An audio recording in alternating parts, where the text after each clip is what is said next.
Hey guys, Nick here with Tactically Custom, doing another kind of impromptu ACR. Got Rob Anderson here with me. We just finished up from defensive elements, excuse me. There, Who Are You with a Gun, out in Muncie, Indiana. Did a ACR back in January from their December class with Nick and Jesse. Once again, a great class, new scenarios. Role players were there as usual, top notch, got us really all engaged in the different scenarios.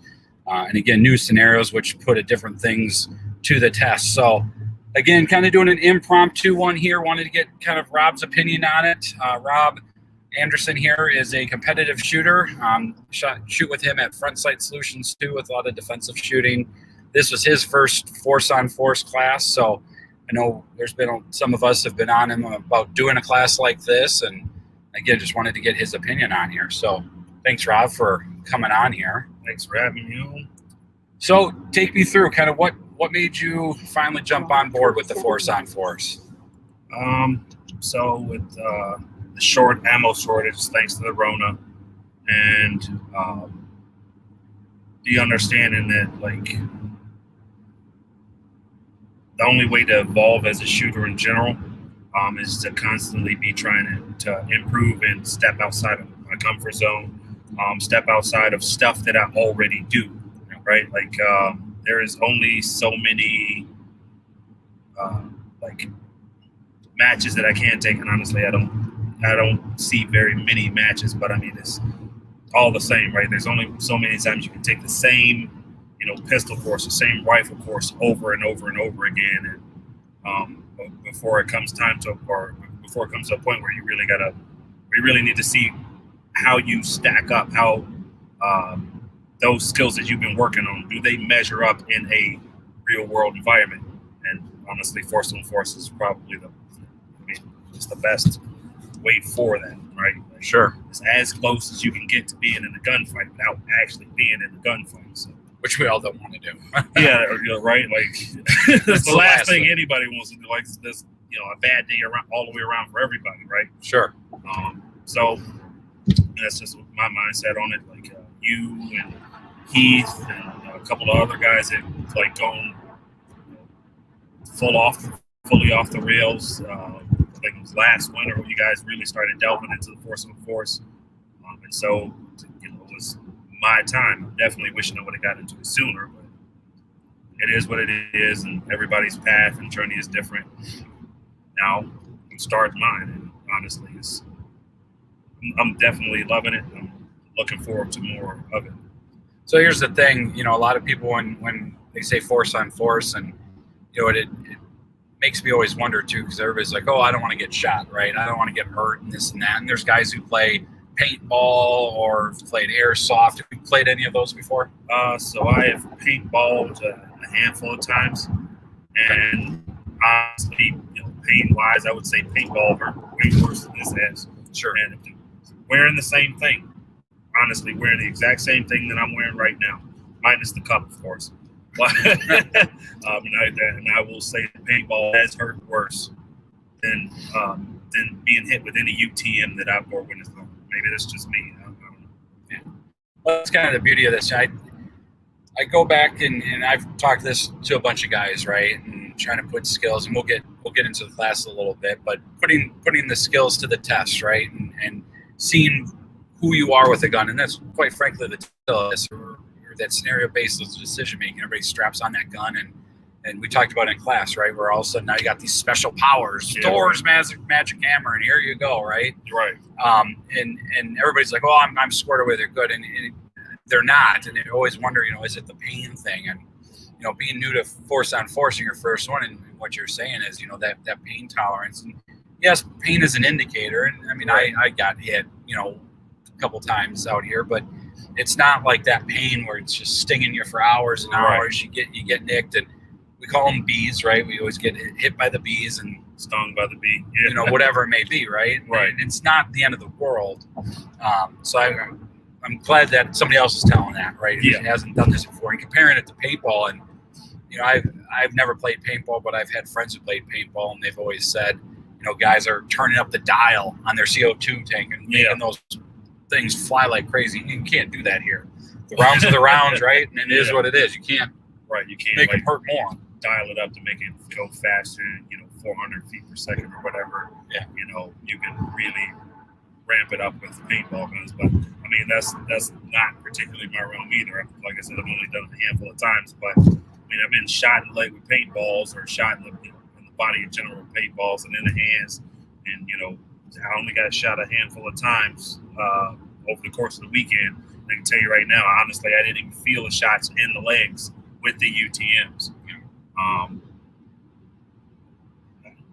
But again, maybe that's just me, but each person is different. Each person's pain tolerance is going to be different. I think it's less to do with being concerned about shot being force on force than it is with most dudes' egos. Yeah. Right? Because everybody swears up and down, when it's go time, man, like Nick said, when it's go time, I only see red, and the next thing you know, man, I'm in action. Everybody's a superhero when they put their gun on, and the reality of it is you are not, period, point blank. You don't wake up one morning just because you got your concealed carry permit, even if you've, air quotes, consider yourself to have been doing training for a long period of time, right? You don't suddenly just become John Wick and, can just start burning motherfuckers down. It doesn't work like that. You gotta, John Wick is John Wick. Keanu Reeves is John Wick because of the time that he put in for that training. And nobody wants to put in the time because honestly, all the work that you put into it is not sexy, not all the time. Yeah. Nobody wants to admit that. Everybody swears up and down they're squared away. Come to Force Unfortunate, find that shit out real quick. You are not. Well, that's a great humble. And that's kind of the beauty of this. So I'll touch on one thing really quick, and then I want to talk a little bit about the class. And at the end of the class, we all went around and said kind of what our highs and lows are for the class and things that, sustains and improvements and all of that. And, right. And Nick and Jesse both talked about this, and I've taken other classes with them and other training paths that I've done in CQB with Joe Wire, where there is no end to this, right? You're not just going to wake up or take one class like, that's it, I'm done. I'm the fucking ace. We're in this. No one can touch me. Right. You're always building. There is no end to this. There's always improvement. No one's going to do this shit perfect right off the bat, nor 50 classes in, right? I mean, Nick and Jesse both talk about how, and those are guys, thousands of hours of CQB work, and they'll still mess up runs. Now they're at a different level and their mess ups are different than, where when I take it, type of thing. It's a little different, but it's that there is no end path to this. It's always building, which is what I find great about this. Right. So talk about the class, and again, for those of you, I did an ACR with Nick and Jesse back in January, I think is when that posted for their December 2020 class.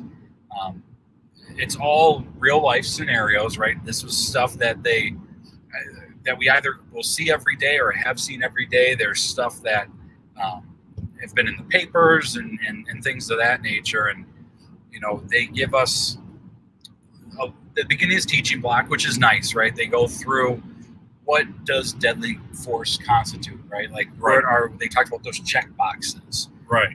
Check boxes, the bad guy or bad girl, I say guy, and obviously we're in that time, we have to count everybody the same, all that stuff. Yeah. The bad person controls, right? It's, do they have a weapon? Right. Do they have intent? Right. Do they have, what's the third one? Weapon, intent, and the delivery. Delivery, there you go. I was testing you there. Yeah. So do they have those three? And then it goes to the stuff we control, right? Do we have fear? Right. Do we have what I would say the law on our side, a castle doctrine? Right. Where we're protecting our vehicle property in most states, and it's always state law changes all this. Right. Or your home, and the last one is fault. Did we cause the altercation to escalate? Did I escalate this? I didn't know there was going to be a test with this. No, I didn't.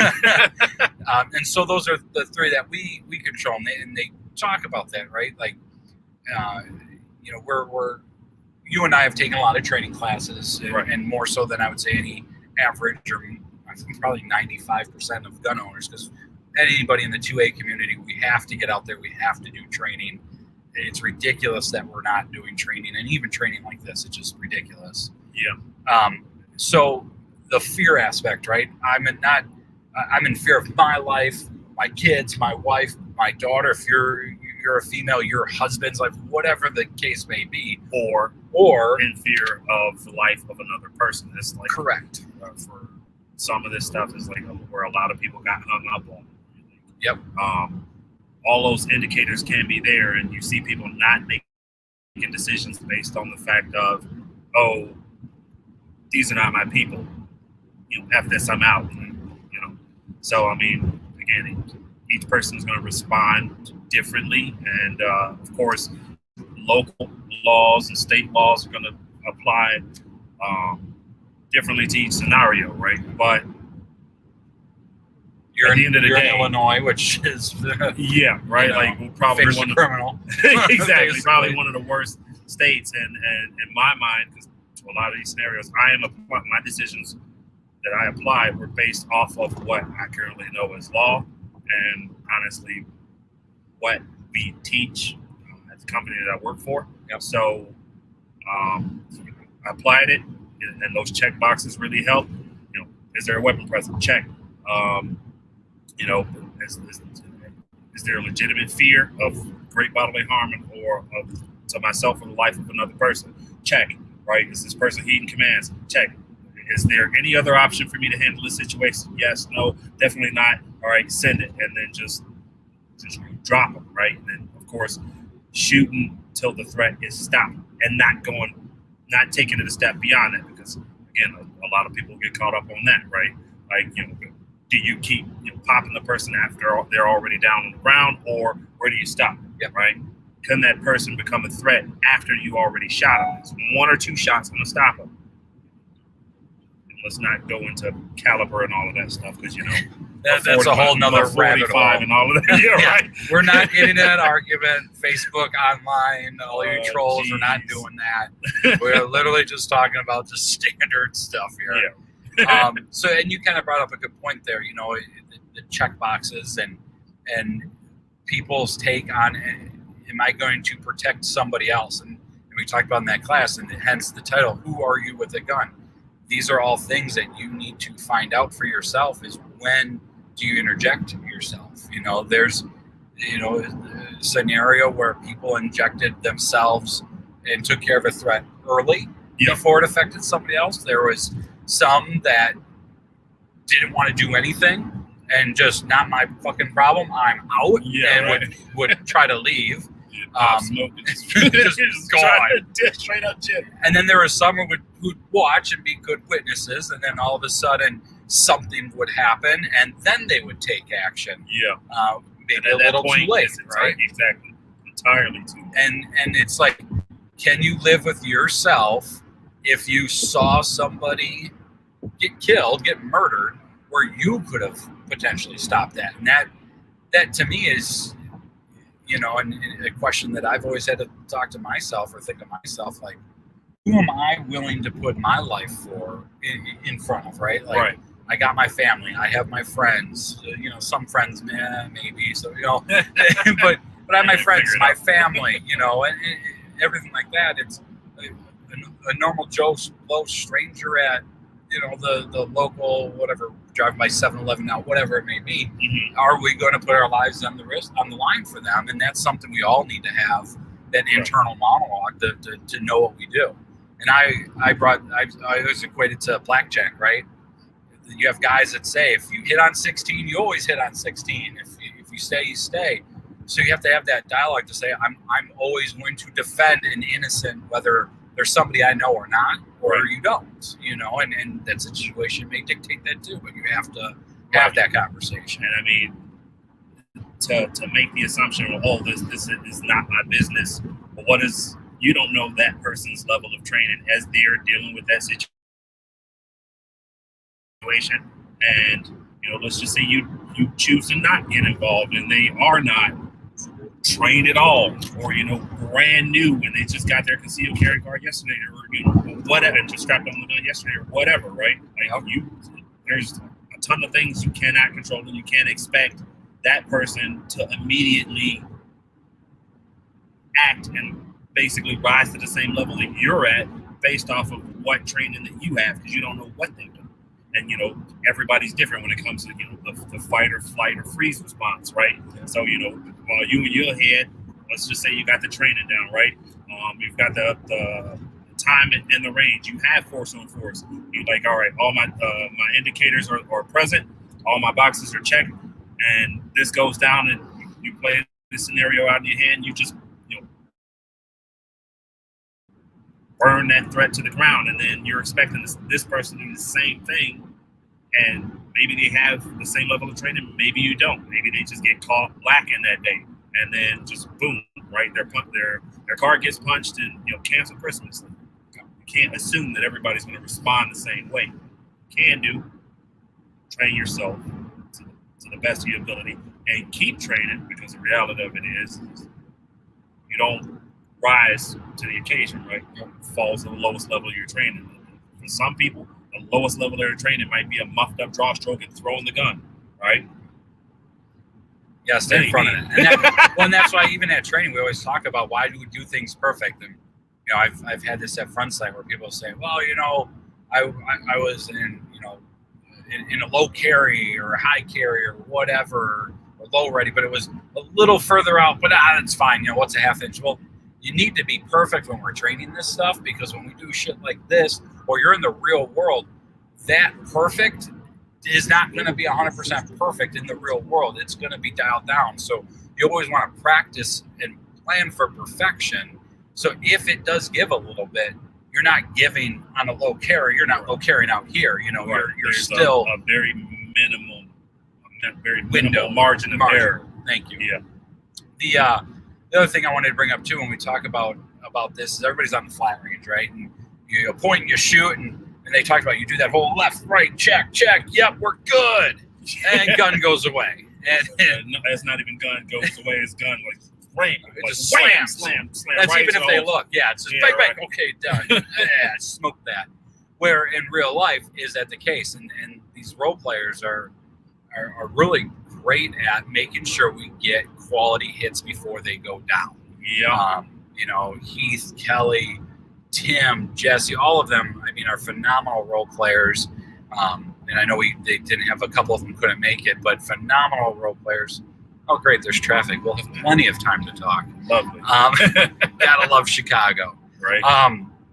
But where, they make sure we get good hits. Just because you whapped them twice in the arm or in the elbow doesn't mean that threat is neutralized. So they even made mention our class was a very good hit in class where for the most part we had good hits. Yeah, I was very shocked to hear that ours to date was probably one of the best, if not the best, in terms of neutralizing shots. It's not freaking dome shots from good 20, 25 feet out. That's that competitive shit. Just done. Ain't even messing with this shit. But then we talk about too, after that threat is down, there's times where you may have to render medical aid, check on that. You have to make sure, that person's down and I know I'm going to botch the quote, but I believe it was Jesse was saying, I believe it was Will Petty. I have it written down in the trunk.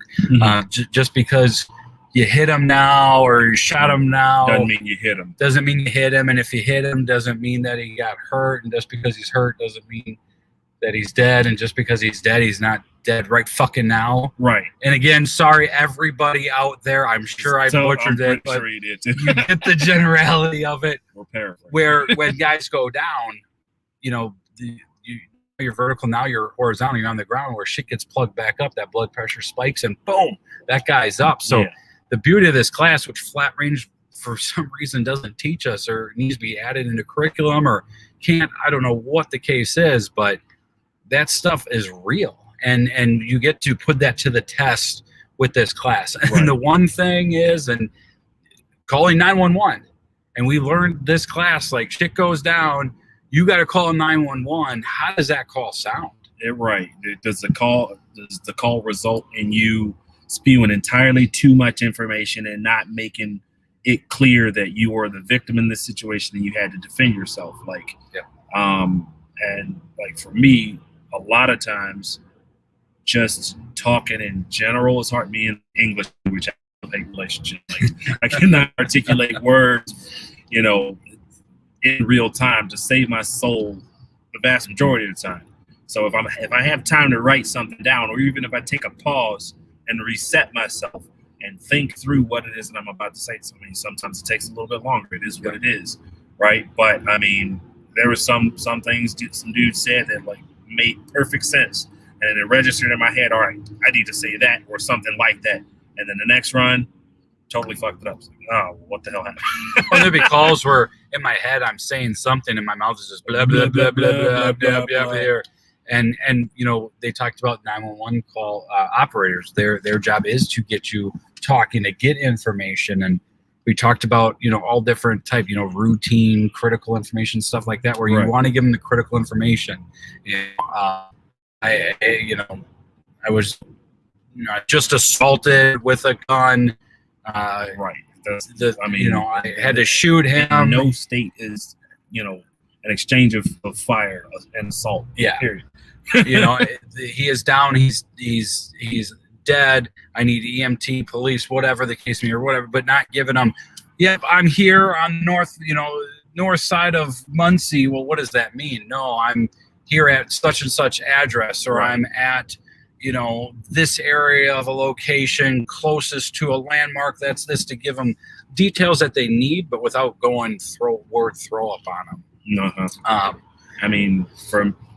And to that too, right? Like, all things considered, stuff that I learned that weren't even necessarily, or that wasn't even necessarily tied to an action or an inaction. Mm-hmm. Most newer phones won't hang up 911 calls. Yep. Never knew that. Let's see here. Yeah, we had how many guys like, all right, I gotta go hang up. It's like, well, no, that phone doesn't hang up. Yeah, that will not pan out like that. But like, stay on. Or if you do make a 911 call and you are in a situation like that, is it better to call ahead of time and just let the phone stay on in the background, or not?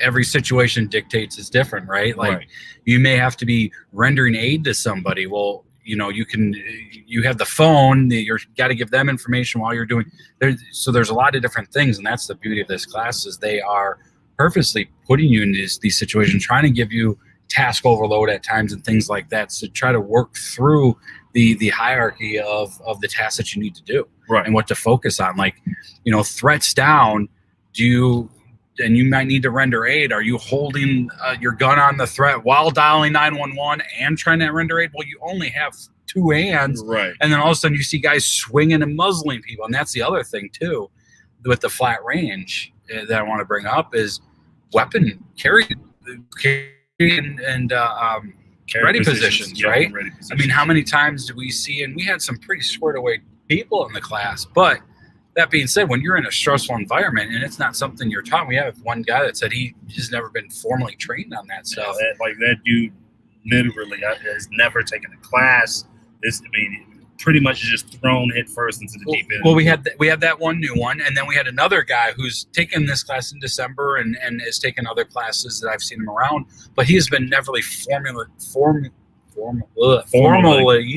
trained. Words are hard. Yes, words are hard. In this stuff as far as the positions, and now you're muzzling people. Now, thank God we're in a controlled environment, but now in the real world, that could mean something very bad. And then on top of that, let's take a step back and apply different angles to it. Right?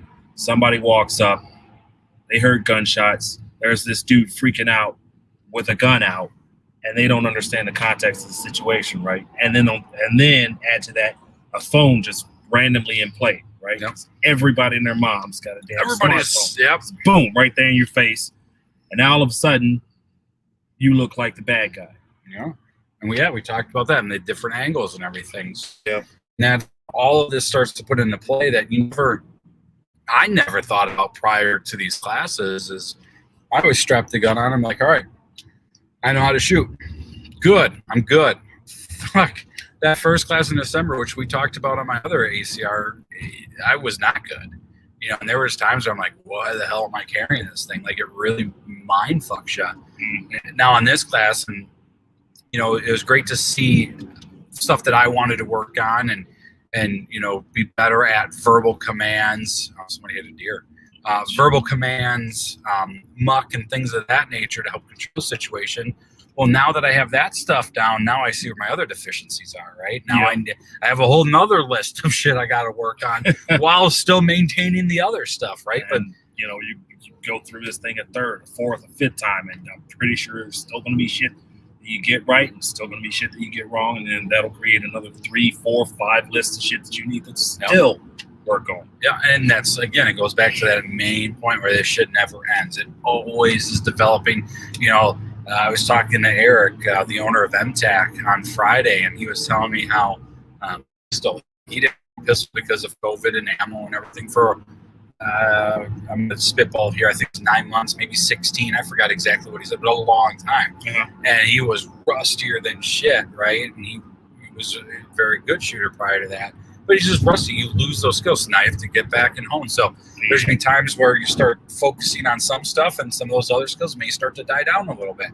And it's always that circle, right, to keep it fresh. Yeah, to keep everything honed. Right? And then, you know, this class really helped me last year, point me in the direction of the training that I needed and wanted to take to help hone those skills. And, you know, for me, I found the flat range wasn't where I thought I wanted to go, and my main priority is not where I'm going. You know, I had issues with low light in that first class in CQB. You know, like what happens if something goes on in the house? What does that look like, right? So that forced me, and I've done some ACRs and have taken a lot of different CQB classes this year from Joe Wire over at Alliance and the guys over at DE. And, you know, I felt much more comfortable when situations like that start to, because that's just everyday life. And you're not even in a house, and it helped me do certain things, just helping prioritize and PID and, you know, positively identify the targets and things of that nature. Oh, but you mean CQB classes? There's people out there that actually teach CQB classes to civilians. Yes, so that's you know, and I'm the victim of that too. Like I telling people I work with, and even my wife at first was like, "What, you're gonna be a SWAT guy?" And it's like, no. It has nothing to do with trying to be a cop. Right. You know, CQB teaches, I mean, these are skills that you need in everyday life. It teaches us how to move around structures and people with guns, which is what we're doing. Right. You know, it allows us to handle situations.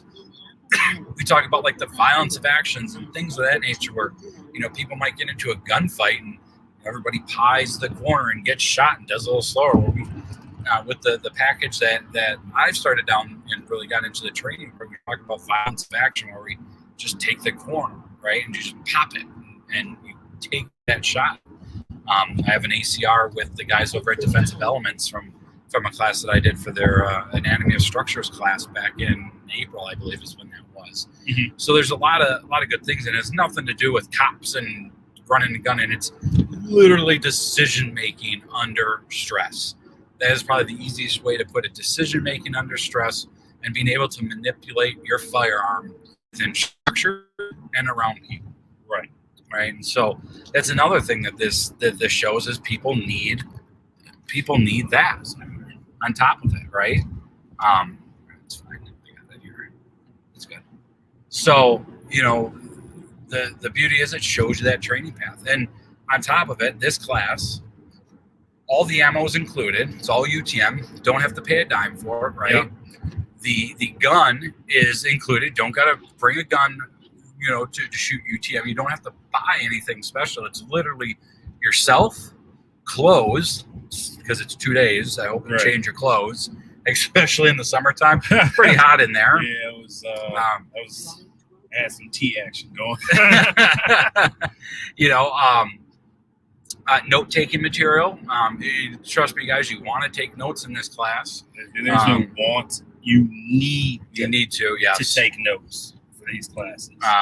For guys, nut cup would be a good option, just in case. If you have some socks, you can shove them down there. Yeah. But that's it, right? Like MTAC, where we go in, and the guys over at D, they go out to Alliance as well, but all the PPE is included, right? They have the UTM helmets if need be. They have some different airsoft helmets that work just as good. You just don't want to have skin and coat.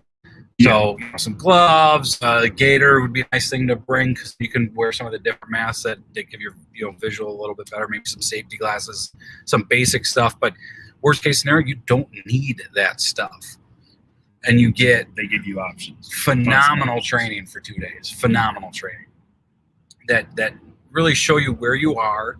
And a lot of people, like I was beat up after that first class in December. And I know you were talking to me about how mentally draining it can be. There has never been a class that I've taken or a course that I've taken or even a competition. I think one time in a competition where I made a major mistake on, pasting a buddy of mine's target before the ROs had a chance to come properly score it. They were sorting out some kind of like a discrepancy in terms of where his hits were. He was, trying to argue for it so he could get his points. But outside of that, like mentally, I have not been taxed by anything in terms of training like I've taxed in this class. Like literally, first 5 hours in, like I am hung up on every word that the instructors were saying. Like everything that they're saying is a nugget to pick up, but at the same time, I can't fully process all of it because like every situation and scenario that I've been in so far has taken me to the limit in terms of what my processing capability was. And that just means that I need to work on processing faster, right?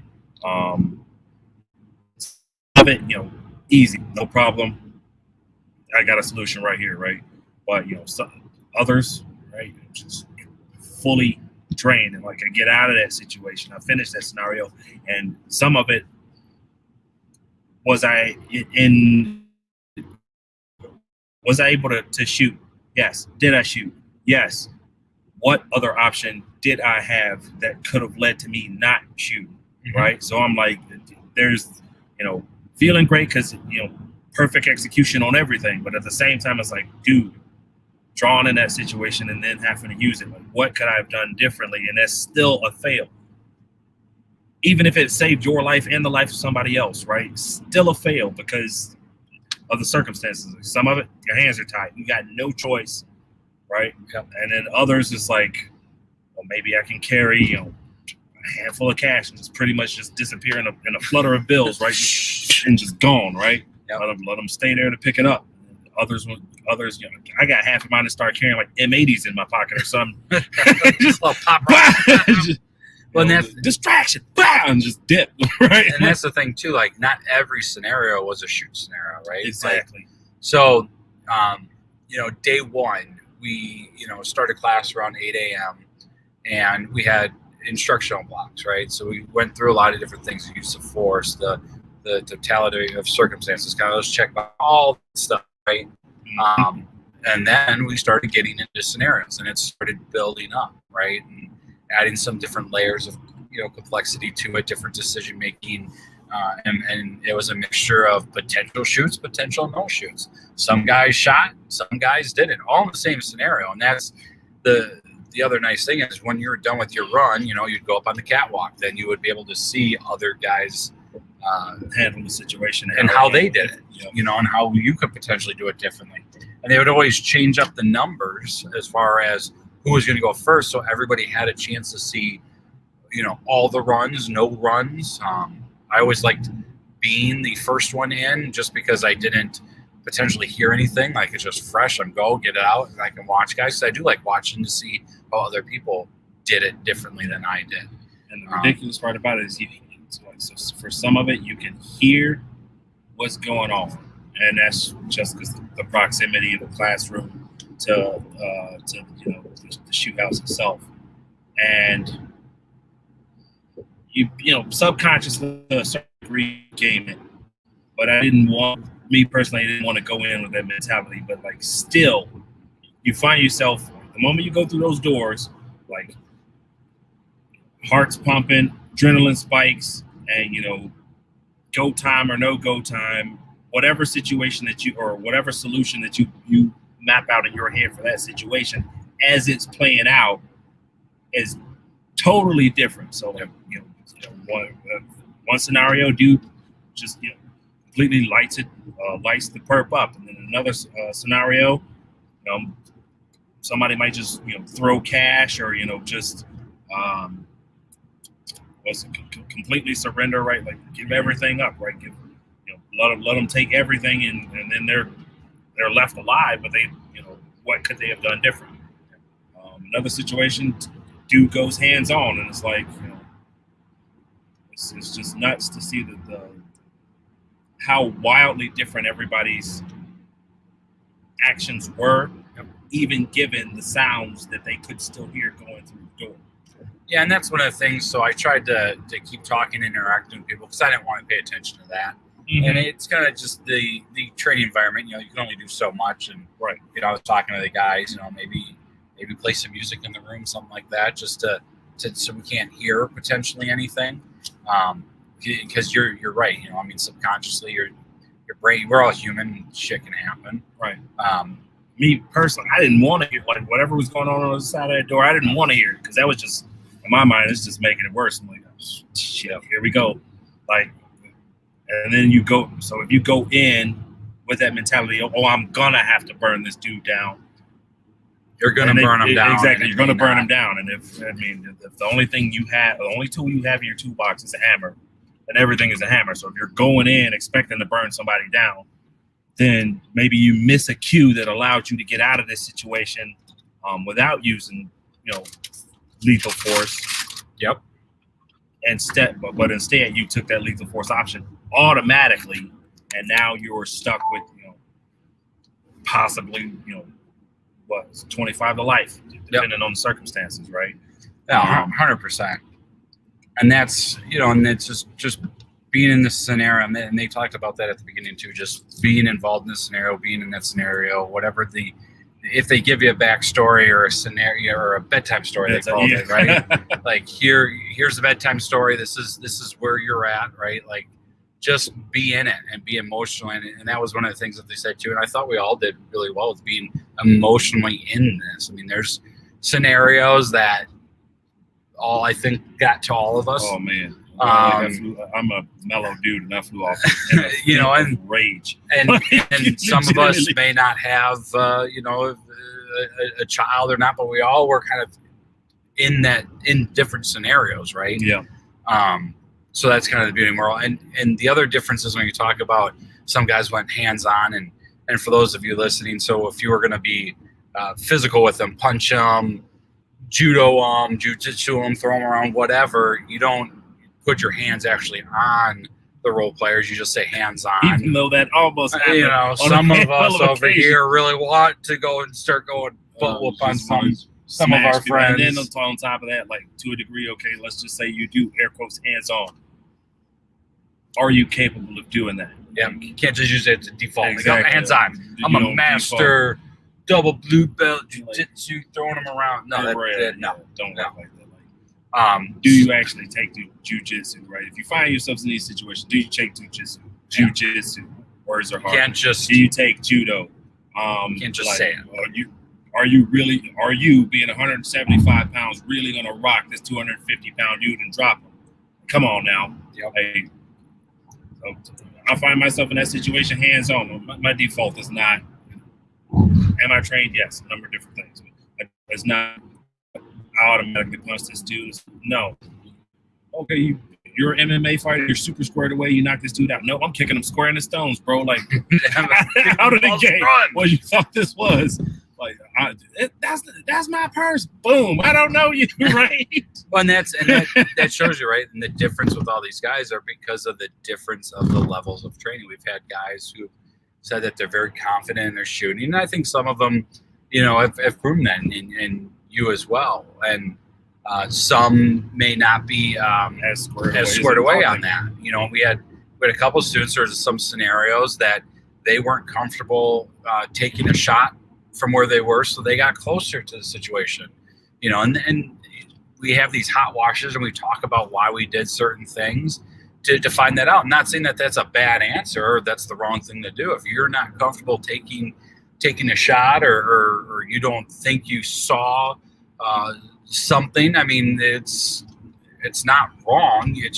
They're just trying to understand what your thinking was, and it's like, all right, here's how we can work through that. And again, now it gives you something. That's happened to me this past weekend, where now I have certain things that I need to work on to identify, or as we learn in CQB, is letting the room breathe, is what we say, or letting the situation breathe for a second to take in information and not just act. Give it that microsecond or that second to take in all the information. Is this something? And it bit me in the ass a couple times with certain situations where I take in enough information and I either acted too fast or not fast enough, right? The inner Ernie was summoned. Oh, and I think everybody, that's the front sight voice for life. And after that, it's all downhill. Yeah. It's just all downhill. Everybody's a threat. Yeah, right. Like, condition red everywhere. I remember at one point I was like, what? I'm not trusting anybody. I'm just burning everybody down to the ground. That's it. It was like, I don't know if I want to be around you. I was like, just let me sit with my emotions for a minute. Yep. let me just reel myself in. Yep. Process this. I'll be good in 5. Right. So to kind of recap that day one is, start about 8. We had that learning block, and then scenarios. Again, I don't have my book in front of me, but I think we ran through about 5 or 6 scenarios. About 6 through that. Yeah, it had been about 6. And then we were done. Trying to think, 8-ish. Yeah. We had a good 12-hour day. And then, as they would say, we ate our red meat and stand in front of the mirror naked and just scream, "Fuck!"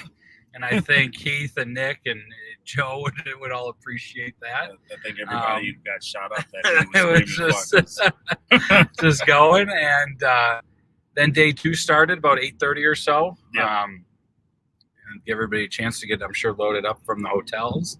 And started right into scenarios. Really, we talked a little bit about the last scenario from Saturday, and we just started getting into scenarios, and they kicked them up more. Now they were more complex. They were forcing us to make decisions quicker and sooner and faster and all that fun jazz, right? And to kind of push. And we always talk about this in training too. It's take a pistol course, a rifle course, right? You're doing a course of fire. And you're just nailing them. Bullseye. This is easy. Boom, boom, boom. Push it outside of your comfort zone. You're not going fast enough then. You have to, with training, you constantly have to keep pushing yourself to your limits. If your accuracy is, and Tim and I were talking about this, Tim from DM and DE and all the stuff he does. But we were talking about this. If you're, even with this class, right, if the accuracy is 90%, you're not making decisions potentially fast enough. You need to push yourself. Now, then you'll start seeing the accuracy drop because you're processing too fast. But you need to know what that level is to continue to practice and train. And then all of a sudden you'll be making those decisions faster. That accuracy goes up. Well, now you need to go faster, and then it's going to come down. Again, it's there's no end to this. You're always perfecting. You're always moving through this. And so we ran through a lot of different scenarios today. Yeah. Very interesting ones.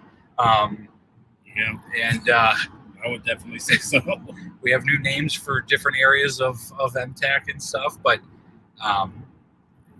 you're pushed to some limits today. mentally, because again, you're mentally strained from the 12 plus hours from the other day. Yeah. Right now we're in more complex scenarios, and you're getting pushed, and that's really what we all needed. And then we ended on the last scenario.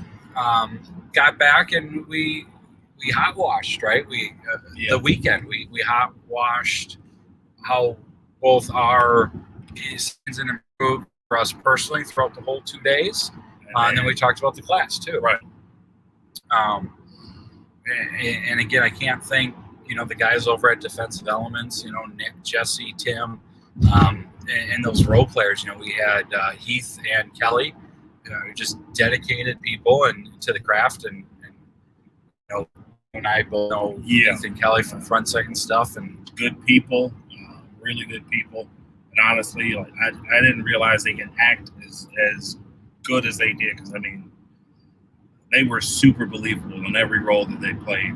Heath he had some choice lines that in the moment I'm like, holy shit, this is the real deal Holyfield. And then like stepping outside and you get to watch it from the catwalk, and it's like, this shit is brilliant. Like, this is absolutely damn near Oscar worthy. He needs to do some acting. I mean, it was every moment from start to finish was believable. Can't thank them enough. Can't thank the team enough. The guys at MTAC enough. Well, that's what makes this class, right? I mean, anybody can go and read some newspapers and say, "Oh, I'll do scenario-based training, and here's what we'll do." But I truly think, taking apart the instruction, which the instruction was, and they talked about this too. Every time they teach it, it gets a little bit different, a little bit better, right? Because we're doing it. And the instruction again was even better than it was in December, and it just seems like it's always getting better, which is great, and it was top notch. But on top of that, these role players are truly what I think they are what sell it, right? And get you involved and get you emotionally involved. And I mean, we all know Heath, but in these scenarios, it's not Heath, it's whoever, Billy Bob, whatever, drinking his Bud Light Ice or whatever they said at times, right? That and he's in it, and I believe that. Yeah. And that's kind of the best part about it, to really immerse you in this. Because I'll tell you right now, if it was Heath or truly Kelly, and I needed to mow them down, and I see Heath or Kelly, it stopped the process. But putting in these situations really get that out of you. Right. So, it's not their performance plus the scenario takes it from just being an exercise, just being airsoft, to this Friday Night Lights, right? Like, game fucking on. Like, what are you going to do? Sink or swim, make a decision right now, and hope it's the right one. Yep. And and then we all kind of disbanded from there. So, Rob and I are on our way home, and I wanted to do this. You tell me, normally this class is $425. Yeah. Right? $425, ammo included. Travel there. It's Muncie, Indiana, northeast of Indy. It's about a 4-hour drive for me from southeastern Wisconsin, about 4.5 from where you are, roughly, give or take, in Illinois. So have the hotel room, and there's hotels, if you look on MTAC's website, that offer the MTAC rate, so you get a discount on the room. So, all in, I think, we're in this with the food, gas, and everything. We're five. Let's just call it 550. Let's call it 6 on the top end. Right. If you're a single guy, you and me, we drove down together, bunked together. So all in, I mean, realistically, 3 and some change. You split that. You had a little bit more for the class, and then you half that. I mean, it really, your take. If you had to spend $500, $425 plus hotel for 2 days, call it $200. So call it $700 you had to invest in this thing. What is your take on it for 2 days of training? 22 plus hours of training. What's your take on it? 22 plus hours of legitimate scenarios, putting into context the use of force, right? because people get this misconception that you can take your concealed carry course just because you've been shooting a while, you're squared away, right? So, again, legitimate training, 22 hours of legitimate training with the context of use of force applicable to whatever state that you live in for what we pay, $700, like on the nose, totally worth it. Because again, how many times you gonna take the same pistol or rifle course, right? And we talked about that. I mean, you take just a basic level 1 from a great company, Front Sight, and I love the guys at Front Sight. Basic pistol course, range fee, you're in a little $200, a little over 200 for a defensive pistol course, right? Plus ammo, and let's pre-COVID pricing, right? So you're in the ammo $100, let's call it $100 for 9, right? For what it was, you're shooting a lot. Before COVID, we're shooting a lot. So you're into it $300 plus your time and some food. So you're into it for about $300. Let's just call it $300 for one day. Right. We just did 2 days for 7 as an individual. Mm-hmm. That's $350 for an extra $50 a day. You got contextual scenario-based training and that data and data that you were able to live. Right. Now, not to knock on flat range work, you need that to hone in skills. Like guys who have bad shot placement, you're going to need flat range work to hone in those skills, to work on your grip and all that stuff. So you still need that. Right. But now let's bump it up to a named training company, right? Right. Where you're spending $350 for $500 per day for a basic level 1 defensive pistol or rifle that gives you first off, the same thing as Front Sight. So hashtag Front Sight Solutions, go check them out too. Or at Front Sight, whatever. But you get this, just again, skills where this is beyond that. This is putting those skills, putting your techniques, putting everything together for you to see what it is in real life with UTM, where if you make a mistake, you're not fucking going to jail for 25 to life. You're going home to your kids. You're not going to be sleeping 6 feet under. Right. That's the beauty of this is you get so much, I feel, for your money.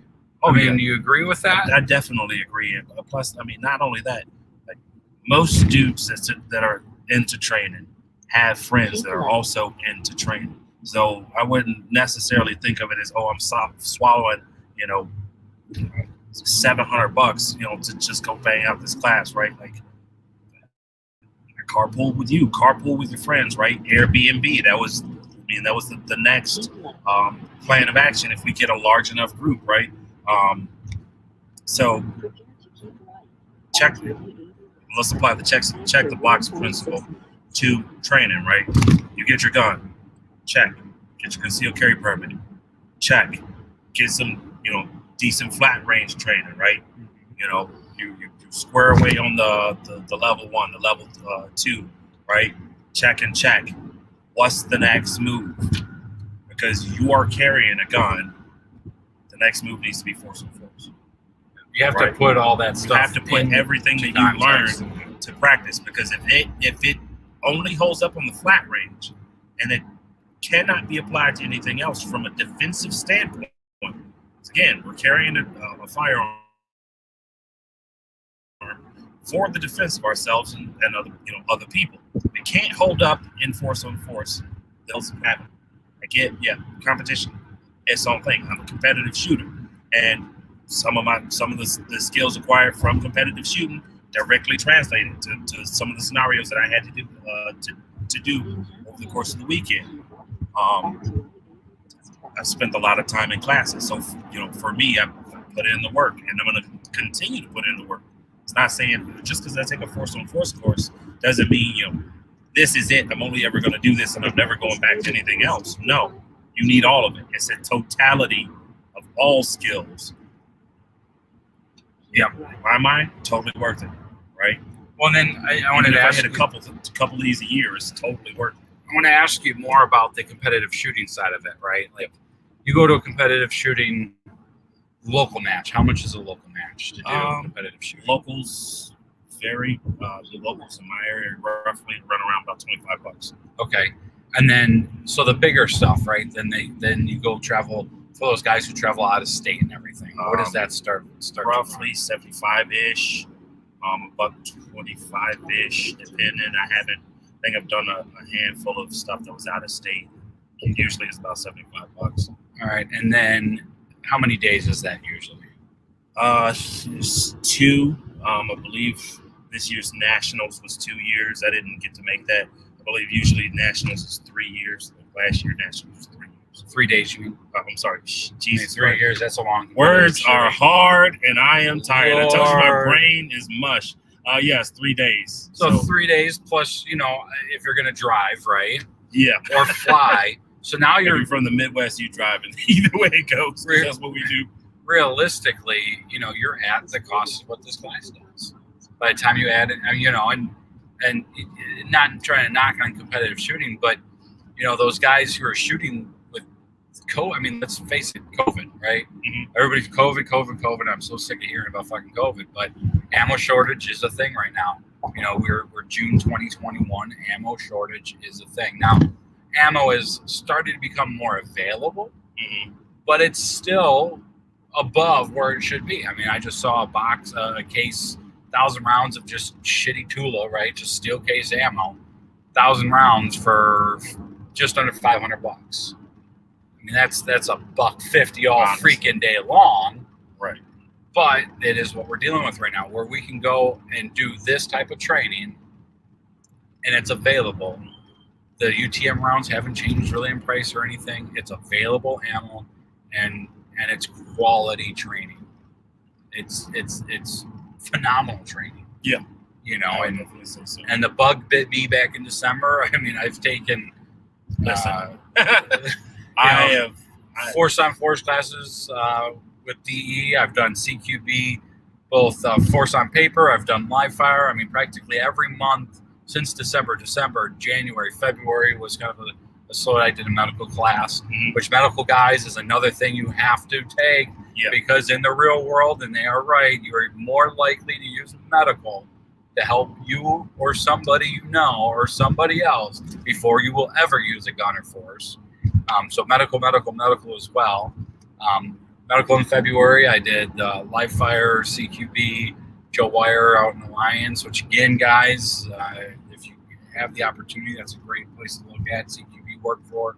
But CQB and live fire in March.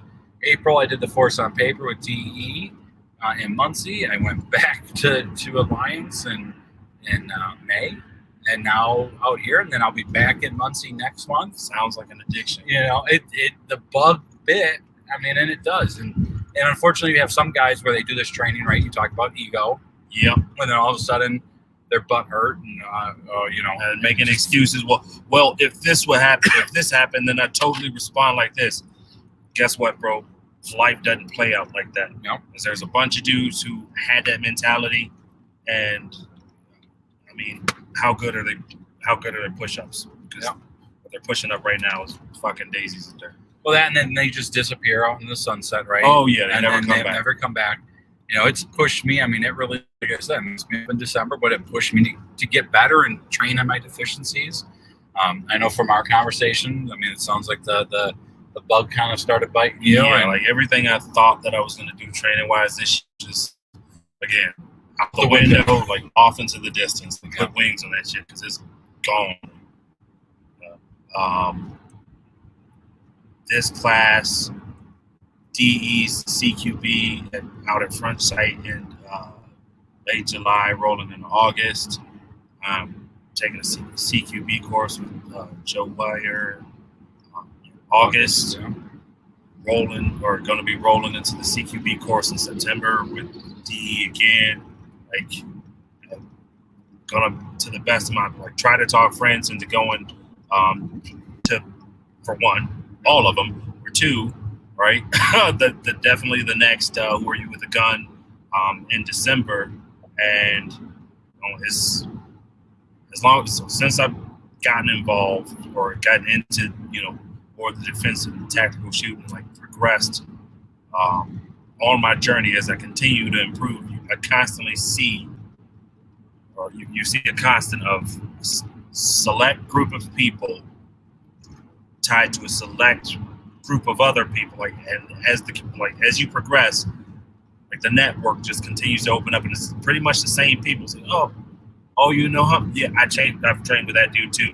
So you develop this like spider web of people that you grow close to and train with and continue to improve with, and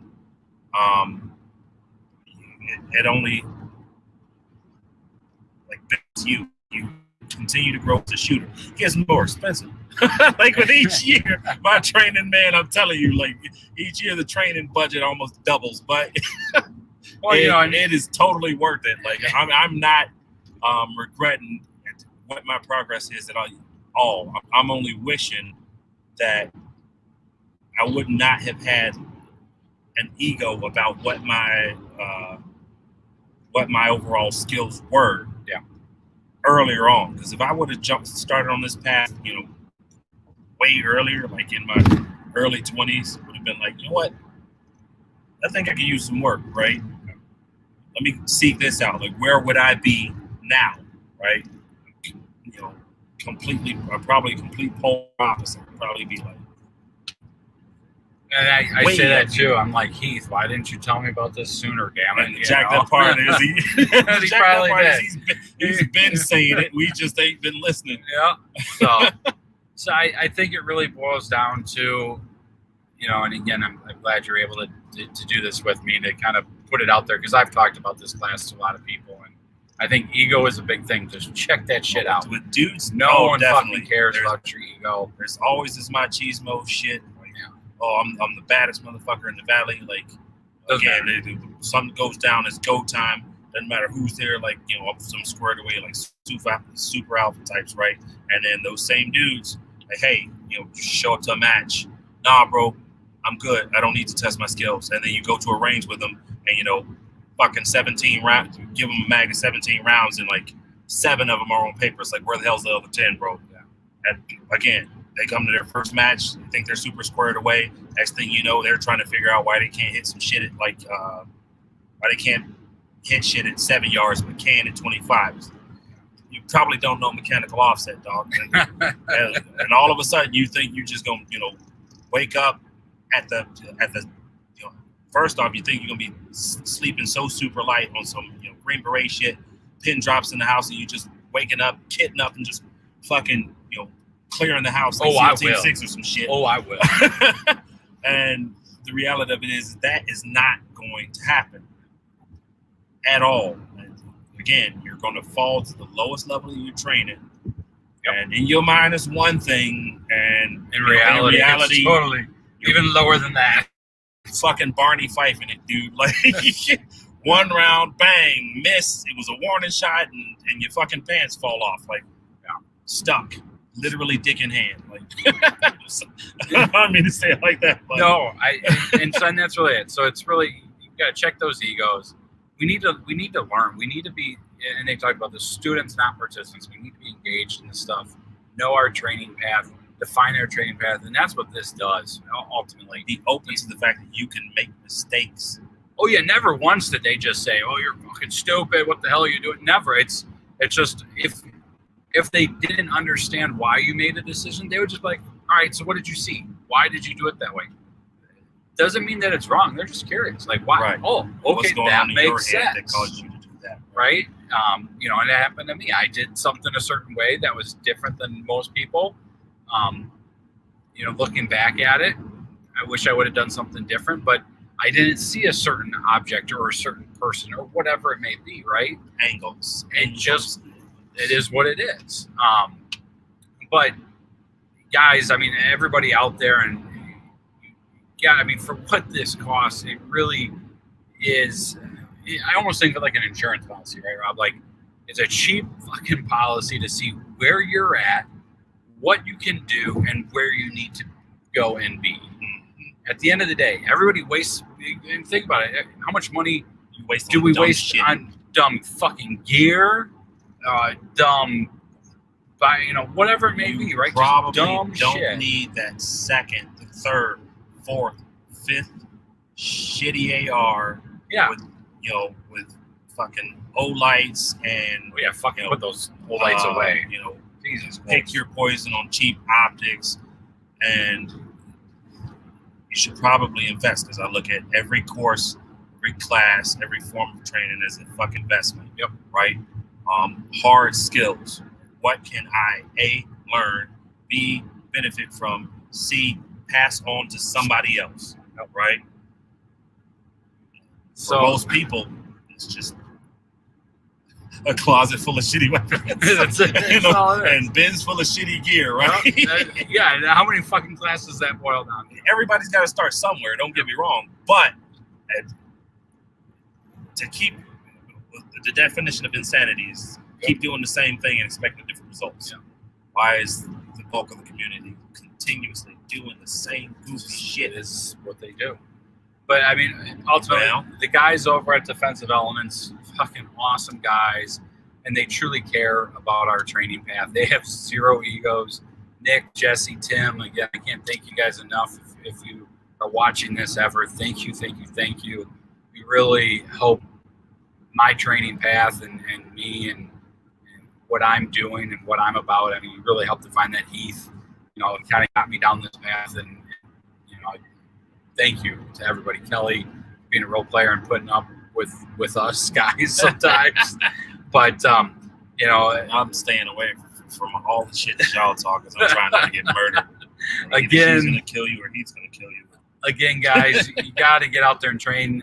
Defensive Elements, I'll do their plug, which they normally would have. defensiveelements.com. You can find out information and different classes they have coming up. They're on Facebook, Defensive Elements on Facebook. Check them out, Practically Tactical as well. Nick and Jesse do great podcasts. Heath and Kevin are on there as well. Patreon supporters, it's $9 a month for the year for 100, I believe. But again, talk about investments. It's phenomenal information. They do a lot of podcasts, have phenomenal. I mean, Craig Douglas was on there a couple months ago. They've done awesome shows. Subject Centrifuge guy was on there. There's stuff from Dr. William April out there from some of the stuff that they did. Nick has talked to a neurologist about how we train, how we gather information, how criminals pick victims and stuff like that. I mean, it's just crazy what's out there. So check them out. Practically Tactical. Again, Patreon. They have another Who Are You With a Gun in Alliance, Ohio, coming up towards the end of, actually I should say towards the end. It is towards the end of July. The cool thing with Alliance, for those of you who have never been out there, they actually have bathrooms to use. They have an outdoor shoot house with rooms. They have parking lots. You have more of a realistic environment than Muncie's, which is kind of crazy. Because Muncie's a great facility as well over at MTAC. Yep. So again, towards the end of July, 425, again, 425. I believe that might be on sale, guys. Check it out. It might be on sale. Yeah, definitely. But check that. But phenomenal for what you get. And then December 4th and 5th, back in Muncie. Who Are You With a Gun? Rob, you're going to be there. I'll probably be there. I'm trying to get my wife to the ground. Wife to go. We'll get some other guys, but sign up. These are classes that need to be taken. Talk about them. Share this. Again, guys, I can't stress it enough. Don't worry about the UTMs. Again, you barely, if you do make the decision or somebody does make the decision to shoot you, you have protective gear. You are protected. It does not hurt as long as you're wearing protective gear, right? And that's the key. No skin being shown. You're going to have everything. You got to check that ego out. You got to get to these classes. It is the most dollar for dollar per, and Nick says this, calorie burned for your mind information that you'll get, trust me, besides Joe's CQB class.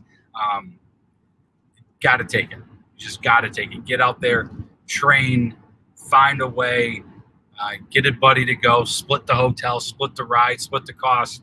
There you go. It's even cheaper then. Just get out there. You guys got to get to this. So again, defensiveelements.com, Defensive Elements on Facebook, Practically Tactical on Patreon. Check them out. Get trained. Anything else, Rob, before we go? Yeah. I'm glad we didn't get in an accident either. So good there. Yeah. Excellent driving. Thanks for having me on. Go plug away. All right. So check us out. Come see me, Nick, Ernie, Heath, Joel, Gary out at Front Sight Solutions. Front Sight Solutions on Facebook, at Front Sight Solutions on Instagram. Check out me, my guy Tony, his wife, lady instructor Jackie, at Performance Gun Training. At Performance Gun Training on Instagram, Performance Gun Training on Facebook, and check out his Pro 2A apparel. Words are hard. Apparel line. laughinglow.com. I don't know that you plug shit. You better get this right. God damn. I'm new. I don't know what's going on. So laughinglow. Laughinglow.com, at laughinglow on Instagram, and laughinglow on Facebook. Appreciate it. All right, guys. Thanks again. And remember, get out there and get trained. Who are you with the gun? Better fucking be full. Better be out there. Get July. trained. Keep training. Alliance, MTAC in December. Get it done. Take care, guys.